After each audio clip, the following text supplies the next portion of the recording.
성경 말씀 열왕기상 1장 1절에서 14절 말씀을 보겠습니다. 열왕기상 1장 1절에서 14절 말씀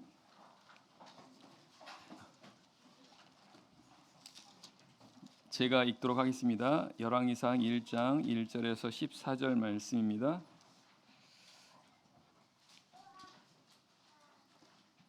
(1장 1절) 다윗 왕이 나이 많아 늙으니 이불을 덮어도 따뜻하지 아니한지라. 그 신복들이 왕께 고하되 우리 주 왕을 위하여 젊은 처녀 하나를 구하여 저로 왕을 모셔 봉양하고 왕의 품에 누워 우리 주 왕으로 따뜻하시게 하리이다 하고 이스라엘 사방 경내에 아리따운 동녀를 구하다가 수넴 여자 아비삭을 얻어 왕께 데려왔으니 이 동녀는 심히 아리따운 자라. 저가 왕을 봉양하며 수종하였으나 왕이 더불어 동침하지 아니하였더라. 때에 학기세 아들 아도니아가 스스로 높여 이르기를 내가 왕이 되리라 하고 자기를 위하여 병거와 기병과 전배 50인을 예비하니 저는 압살롬의 다음에 난 자요 체형이 심히 준수한 자라. 그 부친이 내가 어찌하여 그리하였느냐 하는 말로 한 번도 저를 섭섭하게 한 일이 없었더라. 아도니아가 스루의 아들 요압과 제사장 아비아달과 모이하니 저희가 쫓아 도우나 제사장 사독과 여호야다의 아들 분하야와 선지자 나단과 시므이와 네이와 다윗에게 속한 용사들은 아도니아와 같이 하지 아니하였더라. 아도니아가 에느로겔 근방 소헬렛 돌 곁에서 양과 소와 살찐 송아지를 잡고 왕자 곧 자기의 모든 동생과 왕의 신복 유다 모든 사람을 다 청하였으나 선지자 나단과 분하야와 용사들과 자기 동생 솔로몬은 청하지 아니하였더라. 나단이 솔로몬의 모친 밧세바에게 고하여 가로되 학기세 아들 아도니아가 왕이 됨을 듣지 못하였나이까. 우리 주 다윗은 알지 못하시니이다. 이제 나로 당신의 생명과 당신의 아들 솔로몬의 생명 구원할 계교 베풀기를 허락하소서. 당신은 다윗 왕 앞에 들어가서 고하기를 내 주 왕이여 전에 왕이 계집종에게 맹세하여 이르시기를 내 아들 솔로몬이 정녕 나를 이어 왕이 되어 내 위에 앉으리라 하지 아니하셨나이까. 그런데 아도니아가 무슨 연고로 왕이 되었나이까 하소서. 당신이 거기서 왕과 말씀하실 때에 나도 이어 들어가서 당신의 말씀을 증거하리이다. 아멘. 이번 주부터는 안식일 저녁 시간에 열왕기서를 함께 살펴보도록 하겠습니다. 열왕기서는 이스라엘 왕들에 대한 역사입니다. 이것은 단지 이스라엘 왕들의 역사만이 아니라 구약시대 이스라엘 백성들 전체의 그런 모습이라고 말할 수가 있겠고요. 또한 이것은 하나님 백성들의 모습이기도 합니다. 성경은 전에 기록한 모든 것은 다 우리를 위해서 기록한 것이라고 말씀하십니다. 바로 우리 신약시대 성도들을 위해서 기록한 말씀이라는 것입니다. 그래서 구약시대 이스라엘 백성들의 모습이 우리에게 거울이 되고 또한 경계가 되어서 오늘 신약 영적인 이스라엘 백성, 영적인 이스라엘 백성들, 즉 하나님의 백성들이 오늘날 우리가 세상을 어떻게 살아가야 되는지 구약시대 이스라엘 백성들의 모습, 특별히 이스라엘 왕들의 그런 삶들을 보고 교훈을 주고 계십니다. 그래서 오늘 이 시간부터 열왕기서를 보도록 하겠습니다. 오늘 말씀은 열왕기상이 가장 처음에 시작되는 그런 부분입니다. 1절 말씀은 제가 다시 읽겠습니다. 1절입니다. 다윗 왕이 나이 많아 늙으니 이불을 덮어도 따뜻하지 아니한지라. 열왕기서의 시작은 다윗 왕이 나이 많아 늙은 내용으로 시작하고 있습니다. 그래서 이불을 덮어도 따뜻하지 않는 노쇠해진 그런 다윗의 상태에 대해서 이렇게 성경은 증거하고 있습니다. 우리가 일반적으로 알고 있는 다윗의 모습은 다윗의 그런 젊을 때입니다. 양들을 이렇게 치던 그 목동 시절, 그리고 또 우리가 잘 알고 있는 골리앗과 이렇게 싸웠을 때의 어떤 그런 모습들, 그리고 이제 왕이 되어서 대적들과 싸워 이기는 그런 우리가 잘 알고 있는 이 다윗의 모습은 하나같이 다 이런 다윗의 젊은 시기, 다윗의 전성기라고 할 수 있겠죠. 그런 시기에 있었던 그런 내용들입니다. 하지만 오늘 본문에서 이 다윗의 모습을 통해서 우리가 알고 있었던 그런 다윗의 이미지와는 전혀 다른 모습이라는 것을 알게 됩니다. 여기 말씀처럼 늙어서 정말로 기력이 쇠한 그런 어떤 모습이라는 것을 알게 됩니다. 다윗이 이렇게 될 수 있는 것은 그 역시 사람이기 때문에 그렇습니다. 사람은 누구나 때가 되면 이와 같이 됨을 성경은 말씀하고 있습니다. 베드로전서 1장 24절에서 이렇게 말씀하십니다. 모든 육체는 풀과 같고 그 모든 영광이 풀의 꽃과 같으니 풀은 마르고 꽃은 떨어지되. 성경 우리 인생을 가리켜 풀 혹은 꽃이라고 말합니다. 그 이유는 이 풀이 이제 시간이 지나면 금방 시드는 것처럼, 그리고 꽃이라고 하는 것도 시간이 지나게 되면 금방 떨어지는 것처럼 우리 인생이라고 하는 것도 이제 시간이 지나면 이렇게 된다는 것입니다. 오늘 다윗 왕의 모습처럼 젊었을 때 전성기 때 어떤 그런 용맹하고 그리고 자신감으로 충만했었던 어떤 그런 다윗의 모습과는 전혀 다르게 너무나 약해 있는 그런 다윗의 모습을 보게 됩니다.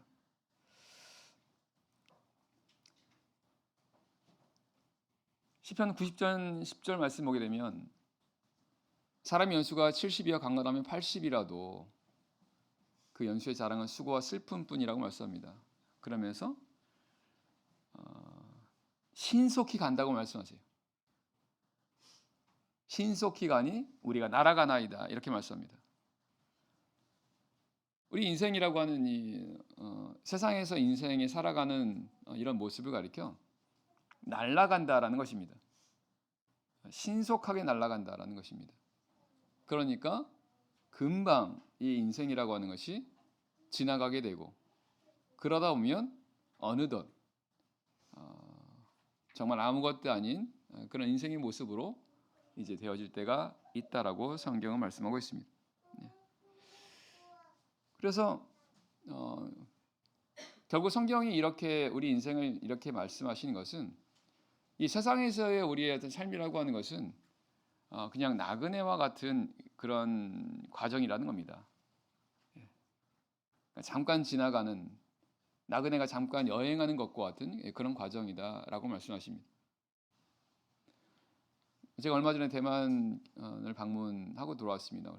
강남교회 성도님들과 같이 4박 5일간에 걸쳐서 대만을 갔다 왔습니다. 굉장히 이제 그 바쁜 일정 속에서 이제 일정이 굉장히 많죠. 그래서 첫날부터 마지막까지 이제 굉장히 바쁘게 이렇게 일정을 보냈습니다. 그리고는 이제 일정이 거의 다 이제 끝나고 이제 생각해 보니까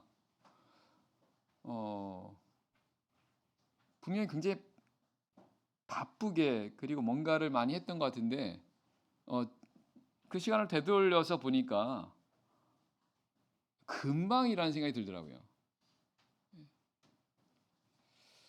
5일이라고 하는 그 기간 동안에 굉장히 많은 일정들이 있었고 또 제가 했던 일도 많았고 굉장히 바빴지만 그 일정이 이제 거의 끝나고 나서 보니까 끝나갈 때쯤 보니까 정말 너무나 빨리 지나갔다 이런 생각이 들더라고요.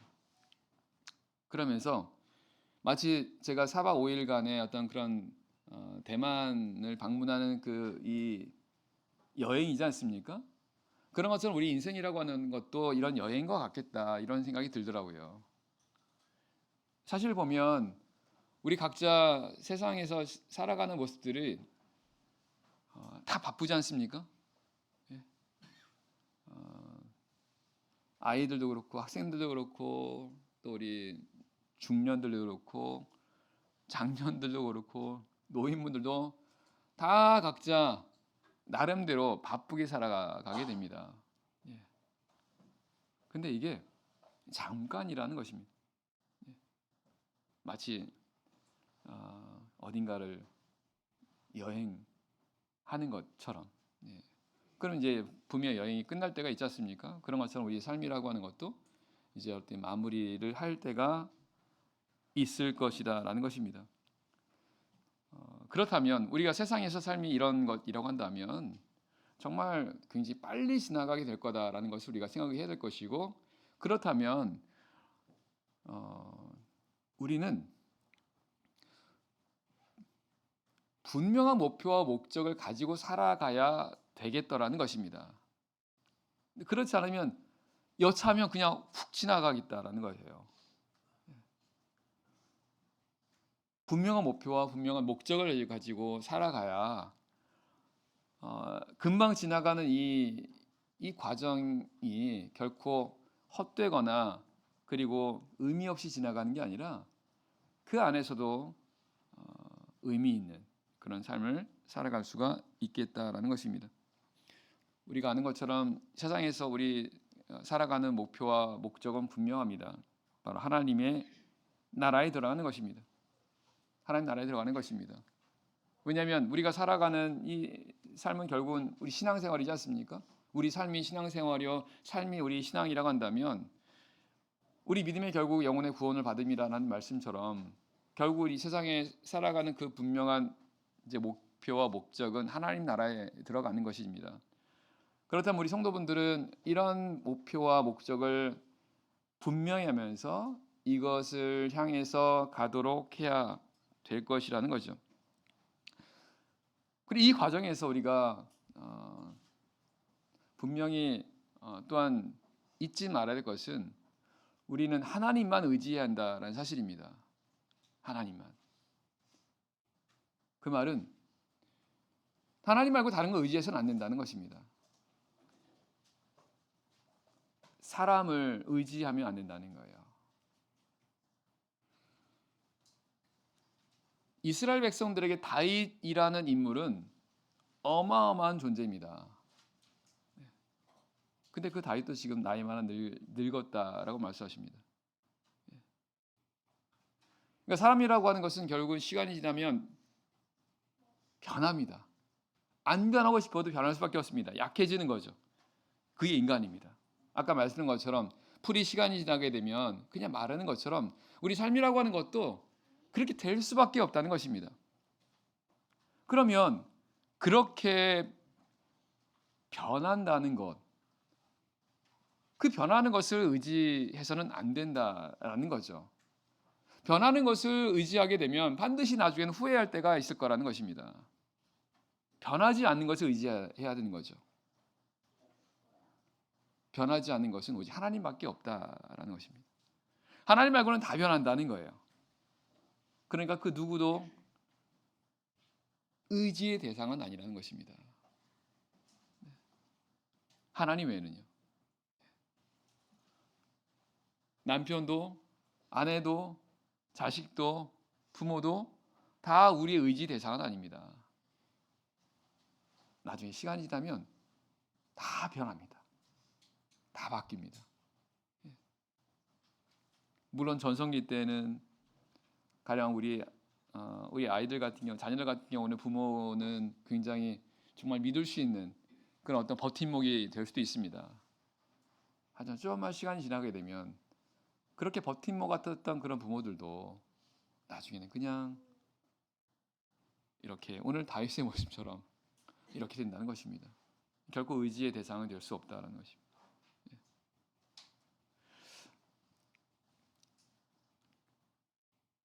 이스라엘 백성들 보면요, 이들이 하나님을 의지하지 않았다는 것을 알 수 있습니다. 어떻게 알 수 있냐면 출애굽기 32장에 보면요, 어떤 내용이 나오냐면 금송아지를 만들어요. 금송아지. 이 금송아지 만드는 배경이 앞에 나오지 않습니까? 어떤 배경이에요? 모세가 안 보여요. 모세가 산에 올라가는데 모세가 안 내려옵니다. 산에 왜 올라갔습니까? 하나님께 이 계명 율법 받으려고요. 그래서 모세가 하나님께 올라갔는데 모세가 더디 옵니다. 그러자 이스라엘 백성이 아론에게 뭐라 말합니까? 우리를 인도할 신을 만들어내라는 겁니다. 그 얘기는 뭐예요? 이들은 여호와 하나님을 믿어야 되는 사람들이지 않습니까? 실제로 하나님께서 이들이 여기까지 인도해 왔잖아요. 그러면 이들이 이 하나님을 믿어야 되는데 눈에 보이지 않는 하나님을 이들이 믿지 못하고 눈에 보이는 모세를 따랐다는 것입니다. 그러다 보니까 모세가 눈에 보이던 모세가 안 보이니까 이들이 막 혼란에 빠진 거예요. 불안한 겁니다. 그래서 빨리 뭔가를 눈에 보이는 걸 만들어내라는 겁니다. 그게 바로 금송아지였다는 것입니다.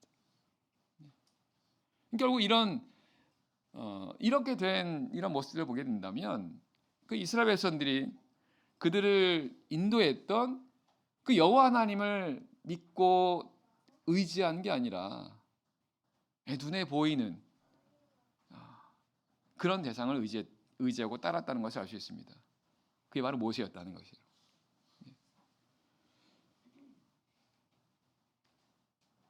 그런 모습들이 오늘 우리 삶 속에서도 있을 수 있다는 것입니다.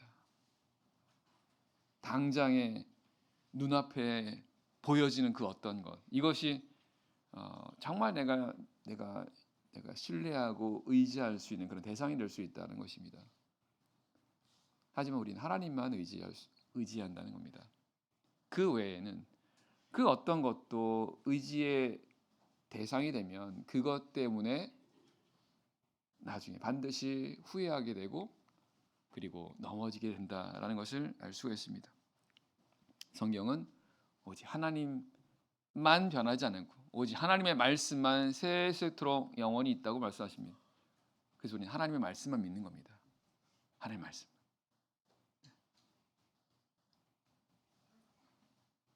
그리고 우리 믿는 사람들은요, 정말로 하나님 말씀 믿으셔야 돼요.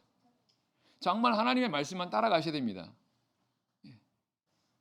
제가 그냥 드리는 말씀이 아니라 하나님 말씀을 따라가는 이 삶은요, 우리 삶에서 아주 구체적으로 이렇게 이루어져야 됩니다. 막연한 게 아닙니다. 날마다 우리를 이끌어가는 것은, 내가 따라가는 것은 하나님의 말씀이어야 한다는 거예요. 그래야 우리가 나중에 후회하지 않게 된다는 것입니다. 그래서 그거는 당장 해야 돼요. 오늘이라고 부르는 동안에 그렇게 하는 것이 실질적으로 하나님을 믿고 의지하고 따라가는 그런 삶이 된다는 것입니다. 5절 말씀 보겠습니다. 5절입니다. 5절. 때에 핫깃의 아들 아도니아가 스스로 높여서 이르기를 내가 왕이 되리라고 자기를 위하여 병거와 기병과 전대 50인을 예비하니. 성경 아도니아라는 이 사람이 자신이 왕이 되려고 했었다는 것을 말씀하십니다. 언제입니까? 다윗 왕이 노쇠했을 때입니다.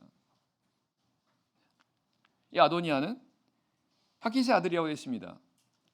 다윗의 처가운데 한 사람이 핫깃입니다. 결국 이 아도니아는 핫깃의 아들 아도니아라는 것은 다윗 왕의 아들이었다는 겁니다. 다윗 왕에게 여러 아들이 있었는데 그 중에 한 아들이 아도니아였다라는 것입니다. 근데 그가 자기가 왕이 되겠다라고 이렇게 생각을 하고 계획을 하고 그 일을 추진하는 내용이 오늘 본문에 나와 있습니다. 그럼 뭐가 문제는 걸까요? 하나님께서 이미 다윗 왕의 뒤를 이어서 이스라엘의 왕이 될 사람을 정하셨습니다. 그 누굽니까? 솔로몬입니다. 솔로몬이에요. 역대상 22장 9절에 보면 하나님께서 솔로몬으로 하여금 하나님의 전을 건축하게 하시고 그로 하여금 이스라엘의 왕위에 앉게 하시겠다라는 말씀을 분명히 하셨습니다. 그래서 오늘 본문에도 1장에도 보게 되면 다윗이 밧세바한테 그런 얘기도 했다라는 내용이 기록이 됐습니다. 그래서 이 아도니아가 자기가 지금 왕이 되겠다라고 생각하는 것은 잘못됐다는 것입니다. 하나님의 뜻에 거스리는 것이었다라는 거죠. 결국 지금 아도니아가 자기가 왕이 되려고 하는 것은 음모라는 음모. 분명히 잘못된 그런 모습이라는 것입니다. 오늘 이 본문에 나오는 아도니아를 통해서 이 아도니아가 왜 이렇게 되는지, 그의 잘못이 무엇인가를 알 수가 있는데요. 보면 5절에 보면 아도니아가 스스로 높여서 이렇게 말했다라고 되어 있습니다. 스스로 높였다는 거예요.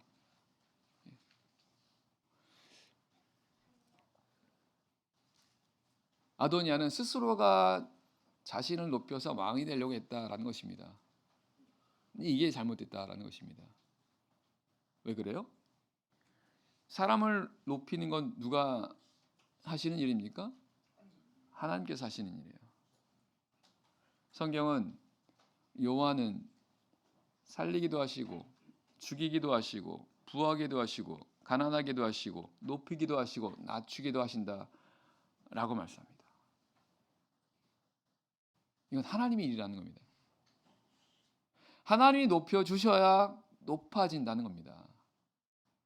성경에 많은 사람들이 높임을 높은 그런 가운데, 그래서 존귀한 그런 삶을 살았던 사람들이 나옵니다. 이들은 공통점은 다 하나님께서 높여주신 사람들이에요. 자기가 높아서 된 게 아니라 다 하나같이. 부자도 마찬가지입니다. 우리 믿는 사람들 부자가 되면 될까 안 될까요? 성경은 부자 되게 애쓰지 말라고 말씀하십니다. 그런데 성경에는 부자들도 많아요. 그럼 이 부자는 어떻게 되는 겁니까? 그 부자들은 자신이 부자가 되려고 한 게 아니에요. 하나님께서 부자가 되게 하신 겁니다. 문제는 자기가 스스로가 그렇게 되려고 하는 거예요. 하나님의 뜻과 무관하게. 이게 잘못된 것이라는 겁니다. 그러니까 스스로 높이라는 것은 하나님의 뜻과는 무관하게 자신이 뭔가를 하려고 하고 뭔가 될 수 있다라고 생각하는 이 부분이라는 겁니다. 성경이 이걸 가리켜서 교만이라고 말하는 겁니다. 교만이요. 스스로를 높이는 것을 교만이라고 말씀하고 있다는 것입니다.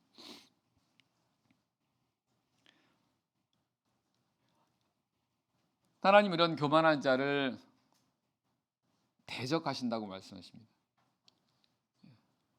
그러니까 스스로 높이면 높아지는 게 아니라 오히려 더 내려간다는 겁니다.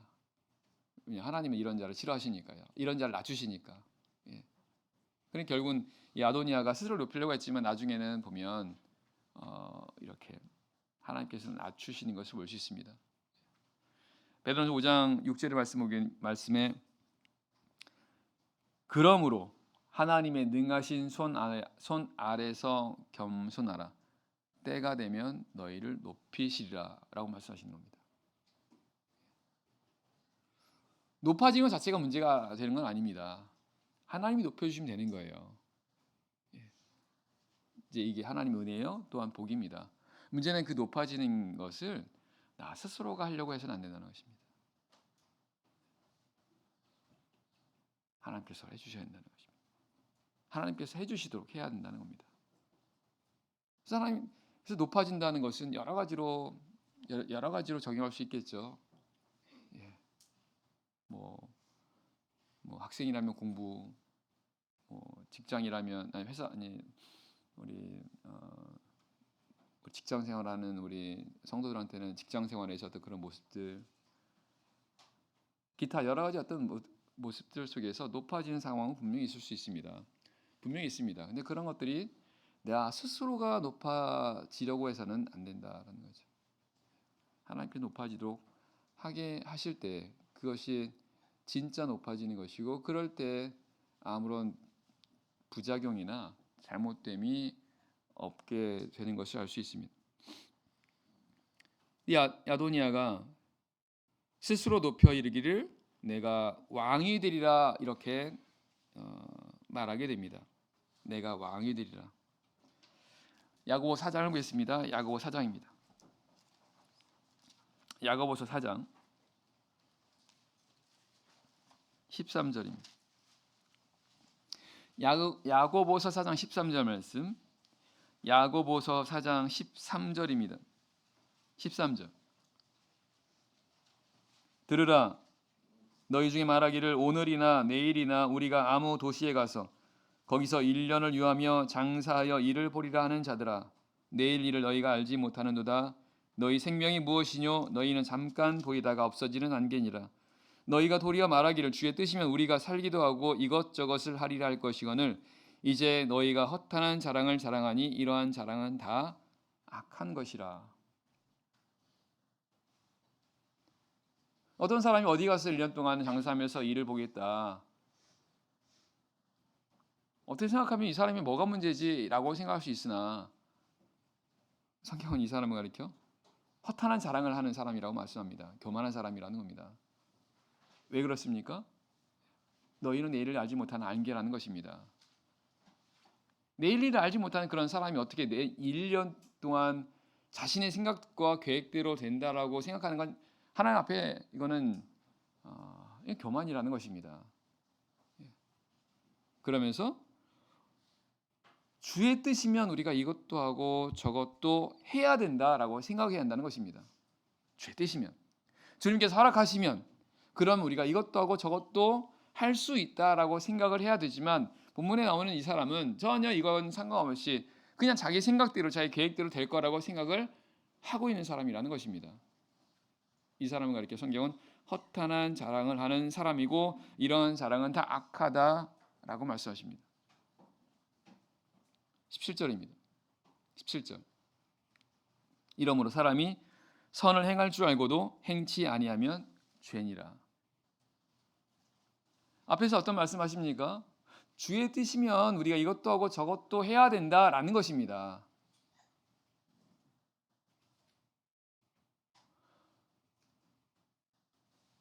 그렇다면 이것이 주의 뜻이라고 한다면 우리가 그것이 그렇게 해야 되는 게 마땅한다라고 한다면 그렇게 해야 된다는 것입니다. 그렇게 해야 되는 걸 알면서도 행하지 않으면 그건 죄라고 말씀하세요. 방금 말씀드렸던 것처럼 맞아, 우리는 그렇게 해야 돼. 사람은 안개 같은 그런 존재니까 그러면 우리 뜻대로 되는 게 아니니까 하나님의 허락하심과 인도하심을 받도록 해야 돼라고 생각하고 라고 말하면서 그렇게 하지 않으면 죄라고 말씀하신다는 것입니다. 사실 우리 이 가운데 여기 계신 분들 중에 이 내용을 모르시는 분은 없을 겁니다. 당연하다라고 생각하실 것입니다.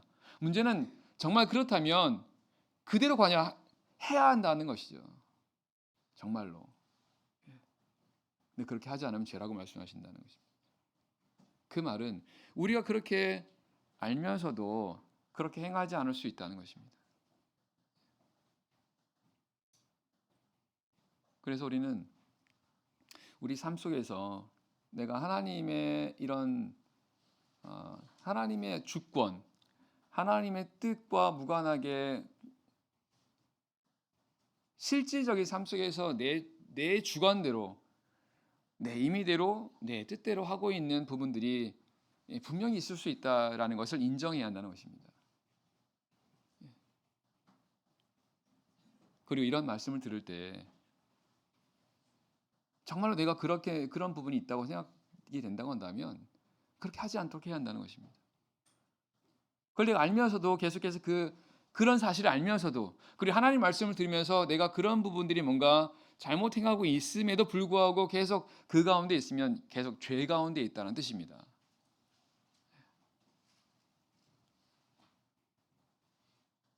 그럼 계속 하나님 보시기엔 교만한 가운데 있다라는 뜻입니다.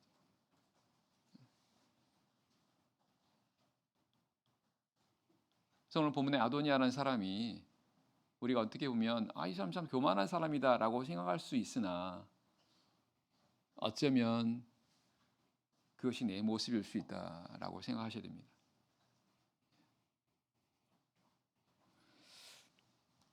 본문 돌아가겠습니다. 열왕기상 1장 6절입니다. 열왕기상 1장 6절 말씀.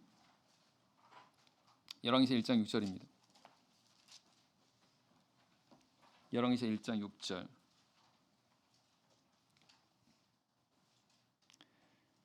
저는 압살롬의 다음에 난 자여 채용이 심히 준수한 자라 그 부친이 내가 어찌하여 그리하였느냐 하는 말로 한 번도 저를 섭섭하게 한 일이 없었더라.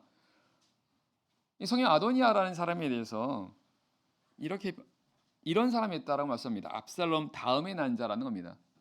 왕자죠. 그리고 채용이 심히 준수한 사람입니다.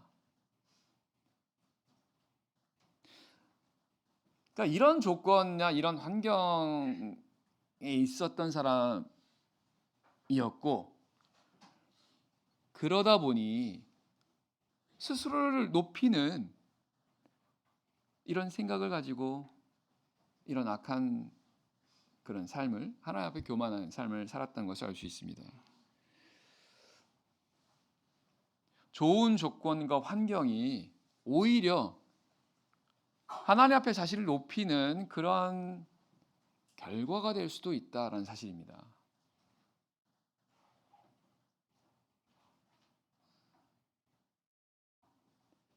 사람들은 좋은 조건과 환경을 좋아합니다. 근데 오히려 그런 가운데서 그런 조건과 환경이 그로 하여금 높아지게 할 수도 있다는 사실입니다.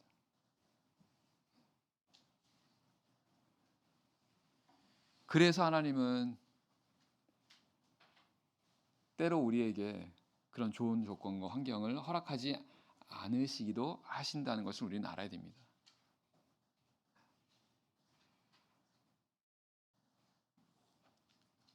하나님께서 우리에게 항상 좋은 조건과 좋은 환경을 주기를 원하고 계시죠.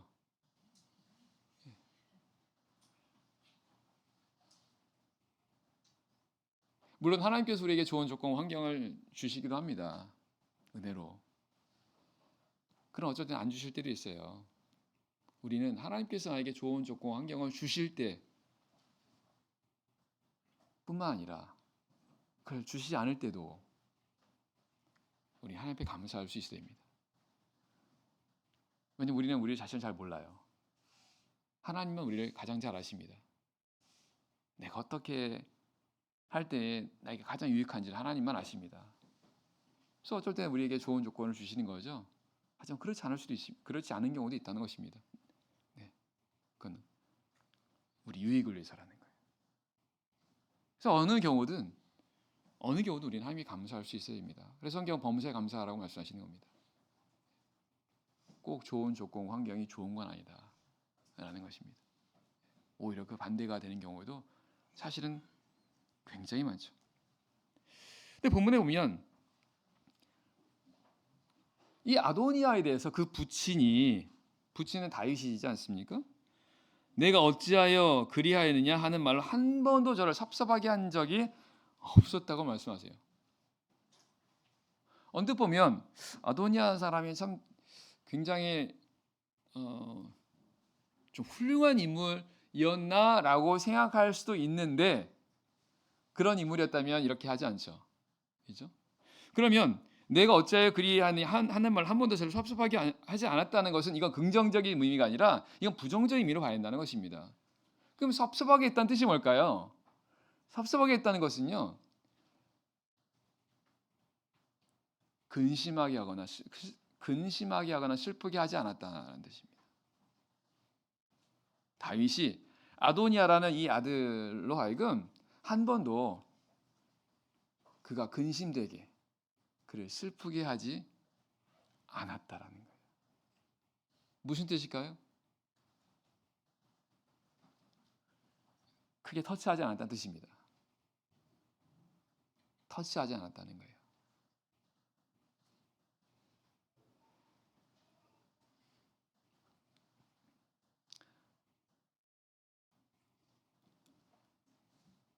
이 아도니아가 정말로 잘해서가 아니라 다윗은 이 아도니아가 뭔가 아도니아를 굉장히 생각했던 거라는 것을 알 수 있습니다. 그러니까 이 아도니아가 뭔가 다윗이 한 어떤 것으로 인해서 근심되게 하거나 슬프게 하지 않으려고 했다는 것을 알 수 있는 거죠. 문제는 사람으로 온전한 사람은 없습니다. 그렇죠? 그러니까 어떻게 해야 돼요? 그러니까 훈계도 해야 되고요. 때로 책망도 해야 한다는 것입니다. 근데 한 번도 안 했다는 거예요. 그 말은 그냥 뒀다는 것입니다. 근데 그건 결코 위하는 것이 아니라고 성경은 말씀하고 있습니다. 그가 하고 싶은 대로 그냥 뒀다라고 하는 것은 결코 그를 위해서 그를 사랑해서 하는 게 아니라고 성경 말씀하십니다. 잠언 29장 15절 말씀. 채찍과 꾸지람이 지혜를 주거늘 임의로 하게 내버려 두면 그 자식은 어미를 욕되게 한다고 말씀하십니다. 임의로 하게 두면, 다시 말하면 그 자녀로 하여금, 그 사람으로 하여금 그가 하고 싶은 대로 그냥 내버려 두게 되면 나중에는 분명히 어미에게 욕이 된다라는 거예요. 뭐 어떻게 하라는 겁니까? 임의로 하게 그냥 두지 말라는 겁니다. 그 자식이 자기가 하고 싶다고 해서 그냥 그렇게 하도록 내버려 두는 게 아니라 터치하라는 겁니다. 언제 터치하는 겁니까? 하나님 뜻대로 행하지 않을 때. 그러나 사람은 온전한 사람이 없기 때문에 그 과정에서 반드시 이런 뭔가 훈계하고 그리고 책망하고 때로는 징계도 필요하다는 걸 알 수 있습니다. 근데 그걸 다윗이 한 번도 그걸 하지 않았다는 것은 다윗이 이 아도니아를 굉장히 뭐랄까요? 의식을 많이 했다라는 것입니다. 그만큼 인간적으로 굉장히 많이 생각했다는 거예요. 문제는 그러다 보니까 결국은 그 아도니아가 원하는 대로 그렇게 하게 했다는 거예요. 그러다 보니까 결국은 이렇게 부모에게 욕이 되는 이런 모습이 됐다라는 것을 알 수 있습니다. 성경에 그런 인물이 또 하나 있습니다. 엘리 제사장입니다. 이 엘리 제사장은 그 집이 심판받았습니다. 하나님 그 심판하신 이유를 말씀하십니다. 자식들이 저주를 자청해도 금하지 않았다는 거예요.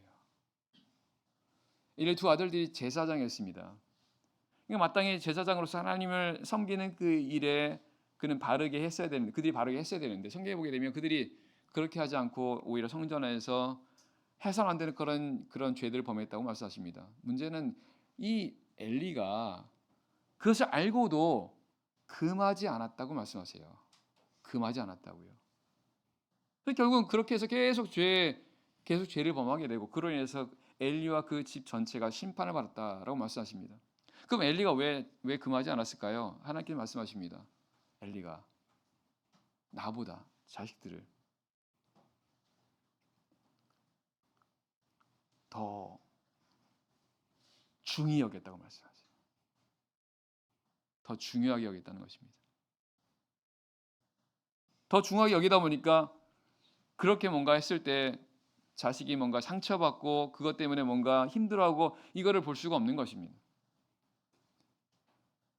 근데 만약 엘리가 하나님을 가장 사랑했다고 한다면 그러면 아무리 자식이 그 두 아들이 엘리야에게 귀한 아들이라 하더라도 하나님을 가장 사랑했다고 한다면 하나님 뜻대로 행하지 않은 그런 모습을 볼 때 반드시 그것을 가지고 훈계하고 책망하고 징계하고 했어야 되는데 그걸 금하지 않았다라는 것입니다. 다윗도 보면 이 아도니아라는 그런 이 자식에 대해서 이렇게 했다는 것을 알 수 있습니다.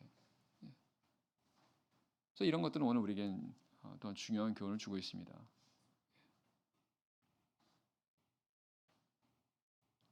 우리는 어쨌든 하나님 말씀대로 하셔야 됩니다. 하나님 말씀대로 하는 게 하나님을 사랑하는 것입니다. 내가 하나님을 가장 사랑한다는 것은 어떻게 나타날 수 있냐? 하나님 말씀대로 행한다는 겁니다. 어떤 상황에서 내가 하나님 말씀대로 한다. 내가 내 내 생각과 내 감정은 그렇다 하더라도 어찌됐든 내 하나님의 말씀대로 행한다는 것은 내 하나님을 가장 사랑한다라는 증거입니다. 그러나 정말 중요한 상황에서 하나님의 말씀을 행하지 않는다는 것은 그가 하나님보다 더 사랑하는 그 어떤 대상이 있다라는 것이죠. 그러면 반드시 문제가 된다는 것을 알 수 있습니다. 그래서 이런 말씀을 통해서 볼 때 특별히 오늘 우리 부모된 자들은요, 우리 자녀들에게 정말 우리가 어떻게 해야 되는지를 우리는 분명하게 아셔야 됩니다. 우리 부모들은 우리 자식을 사랑하지만 우리 하나님을 사랑하는 가운데 우리 자녀들을 사랑해야 되지 않습니까? 그 하나님 말씀으로 양육해야죠, 그죠? 그러면 자녀들이 하나님 말씀을 행하지 않게 되면 어떻게 됩니까? 바르게 해야 됩니다. 바르게 해야 돼요. 그 과정에서 때로 뭔가 갈등이 있다 하더라도, 때로 그 과정에서 뭔가 힘든 상황이 생긴다 하더라도 하나님을 그런 위하는 마음으로 그것을 감수해야 한다는 것입니다. 분명한 것은 하나님의 뜻대로 하나님을 따라서 하면 하나님께서 반드시 도와주신다는 거예요. 그 순간에는 어려움과 갈등이 있을 수 있으나 하나님은 반드시 도와주신다는 겁니다. 그러나 그것이 두렵고 그것이 너무 의식돼서 하지 못하게 되면 계속 나중에는 이게 쌓여서 결국은 오늘 아도니아 같은 그런 상황이 될 수 있다는 것을 생각하셔야 됩니다. 그래서 반드시 내가 내 생각대로 하지 마시고 하나님 말씀대로 해야 한다는 겁니다. 내 자녀들 교육하고 양육하는 부분에 있어서도 마찬가지입니다. 7절 8절입니다. 7절 8절 말씀. 아도니아가 스루야의 아들 요압과 제사장 아비아달과 모이하니 저희가 쫓아도우나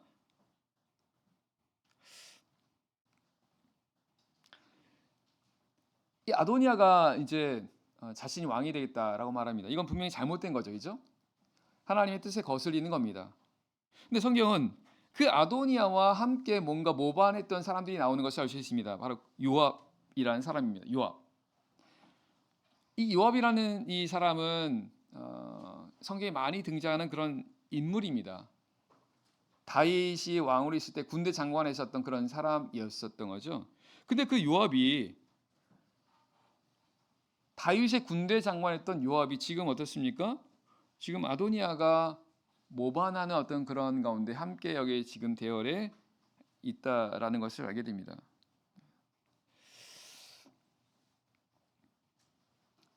우리 나중에 보면 아시겠지만 이 요압이라는 사람은요, 굉장히 계산적인 사람입니다. 아주 똑똑한 사람이에요. 그러니까 그 상황을 빨리 파악합니다. 어떻게 해야 가장 합리적이고 어떻게 해야 가장 자신의 이익에 부합하는지를 빠르게 판단하는 사람입니다. 그래서 그 앞에 보게 되면 이 요압이 군대 장관에 있을 때 다윗을 적대했던 사울의 군대 장관, 또 그 압살롬의 군대 장관, 다 나중에 대적을 하지만 나중에는 화해하는 그런 상황이 되는데 이 요압이 다 죽입니다. 나중에 압살롬까지 죽여버려요. 다윗이 철저하게 그 압살롬은 살려두라고 했음에도 불구하고 요압이 그 압살롬을 죽입니다. 그건 뭐냐면 이 요압이라는 사람이 당장 현실적인 어떤 그런 것에 대한 그 판단이 굉장히 빨랐다라는 것을 알게 됩니다. 오늘 본문에도 아도니아가 분명히 모반한 하나님 뜻에 거스리는 것임에도 불구하고 아도니아와 함께 이렇게 모반한 걸 보면요, 분명히 잘못되는데 그런 그 이유를 보면 요압이 행했던 그런 행보를 통해서 알 수가 있다라는 것입니다.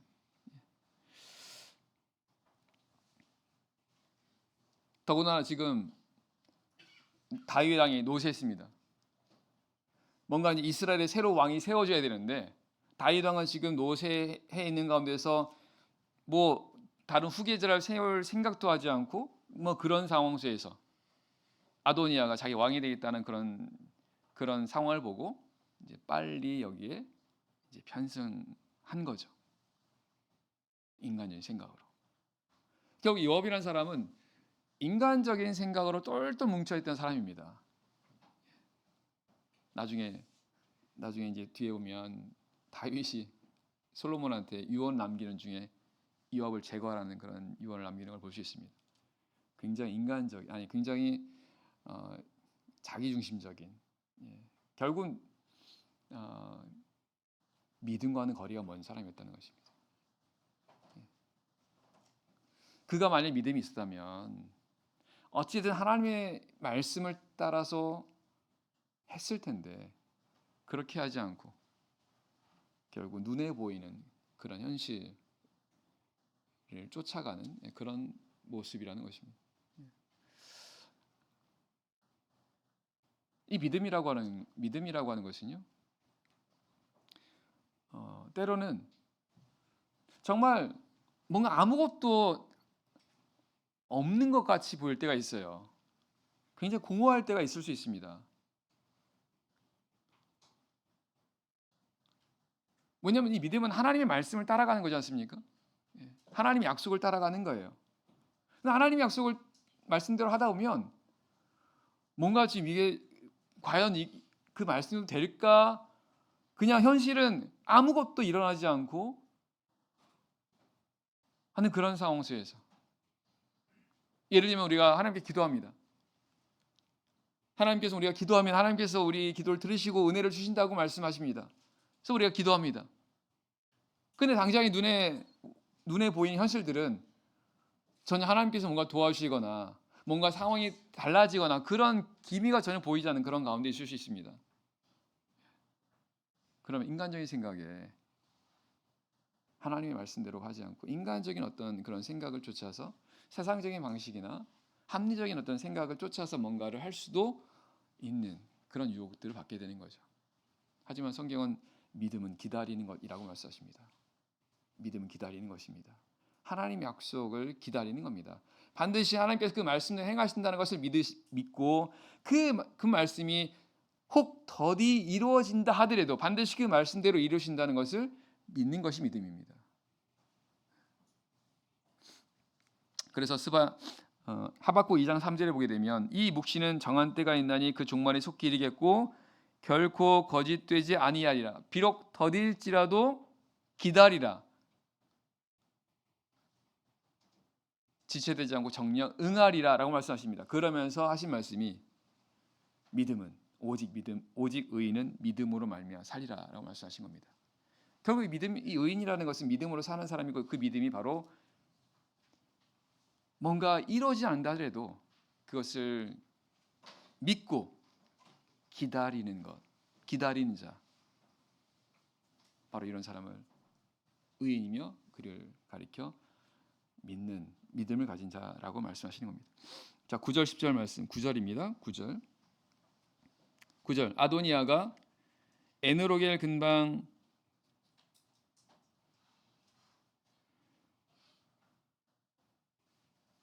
자 건너뛰어서 11절 말씀 보겠습니다. 11절 말씀 나단이 솔로몬의 모친 밧세바에게 고하여 가로되 핫깃의 아들 아도니아가 왕이 됨을 듣지 못하였나이까 우리 주 다윗은 알지 못하시나이다.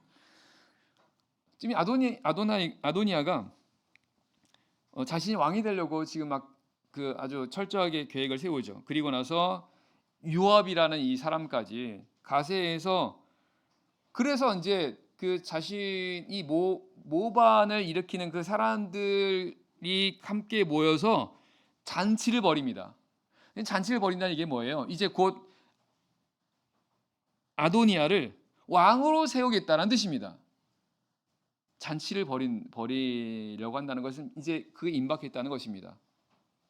근데 보니까 나단 선지자가 보니까 이때 이런 상황 속에서 나단 선지자가 밧세바에게 와요. 밧세바가 솔로몬의 모친이지 않습니까? 밧세바에게 와서 한 말이 우리 주 아도니아가 지금 왕이 지금 되려고 하는데 우리 주 다윗은 알지 못합니다. 이렇게 말하는 것을 보게 됩니다. 왜 갑자기 나단이 나타나는 겁니까? 하나님 보내시는 거예요. 왜요? 지금 아도니아가 자신 왕이 되려고 하거든요. 근데 이것은 하나님의 뜻에 맞지 않는 겁니다. 하나님께서 막으시는 거예요.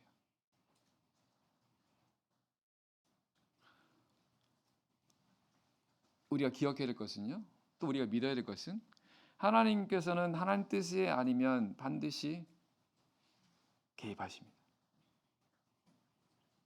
지금 보면 지금 일사천리로 뭔가 이 아도니아가 그가 갖고 있는 그런 계획대로 이루려고, 그리고 이제 조금 있으면 그의 계획대로 왕이 되려고 하는 그런 상황이라는 것을 알게 됩니다. 근데 지금 다윗 왕은 이것 노세에서 이런 상황조차도 알지 못하고 뭔가 지금 뭔가를 해야 되는데 아무것도 하지 못하는 그런 상황이 있는 거죠. 근데 그때 나단 선지자가 밧세바에게 와서 이제 밧세바한테 이렇게 하라라고 말하는 이 부분을 보면 결국 하나님께서 개입하시고 계시다는 것을 알 수 있습니다. 인간의 생각과 계획대로 되는 것처럼 보이지만요, 사실은 모든 걸 하나님께서 주관하십니다. 이걸 우리가 믿으셔야 돼요. 사람에게 많은 계획이 있어도 오직 주의 뜻이 선다고 말씀하십니다. 오직 하나님의 뜻만이 선다는 것입니다. 왜냐하면 하나님은 주권자십니다. 하나님은 절대 주권자세요. 그 말은 오직 하나님께서만이 최종 결재권자이시라는 겁니다. 하나님 허락하지 않으면 참새 한 마리 땅에 떨어지지 않는다고 말씀하세요. 하나님 허락하셔야 이런 것들도 이렇게 일어난다는 것입니다. 하나님 뜻이 아니면 하나님께서는 결국 허락하지 않으신다는 것입니다. 그 말은 반대로 하나님이 허락하시는, 가령 우리 성도들이 어떤 힘들고 어려운 상황을 만나는 이 상황은 하나님의 허락하심이 있기 때문에 있다라는 것도 생각하셔야 됩니다. 분명하신 하나님께서 세상의 주권자, 천재 주재이시라는 사실입니다. 하나님께서 모든 것을 결정하시고 결제하시고 허락하신다는 사실입니다. 설사 사람의 생각처럼 사람의 뜻대로 계획대로 되는 것처럼 보인다 하더라도 결국은 하나님의 뜻만 섭니다. 이 사실을 우리가 분명히 믿으면 우리가 세상에서 살아가는 동안에 뭔가 어떤 사람의 뭔가 생각이, 사람의 뜻이 뭔가 될 것처럼 보이고, 그런 상황 속에서 예를 들면 악인이 뭔가 득세하는 그런 상황에서도 거기서 뭔가 흔들리지 않고 걱정하지 않으시는 거죠.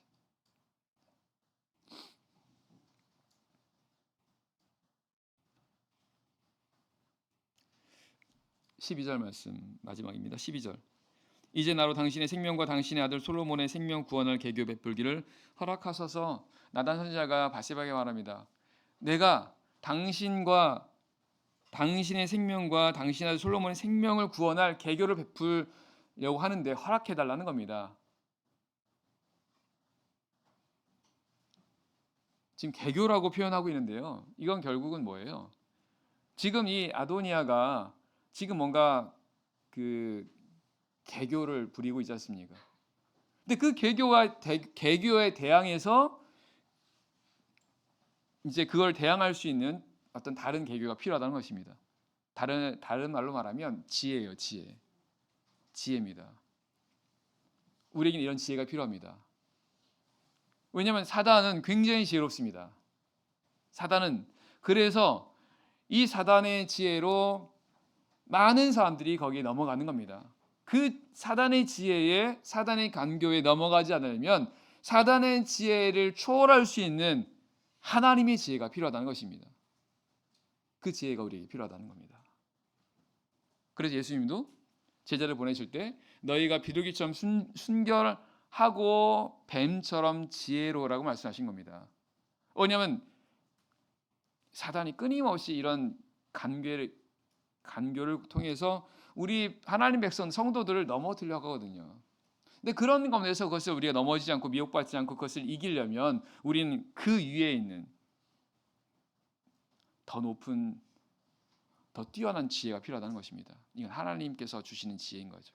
이 지혜를 얻도록 해야 됩니다. 이 지혜는 하나님만 줄 수 있는 거죠. 그래서 이 지혜를 얻도록 하나님께 기도하고 하나님의 말씀을 통해서 지혜를 얻는 것입니다. 날마다. 왜? 날마다 사단이 우리를 넘어지게 시험하려고 하는 거니까. 오늘 들은 말씀을 통해서 우리 삶들을 다시 한번 돌아보는 그런 시간이 되길 바랍니다. 네, 기도하겠습니다.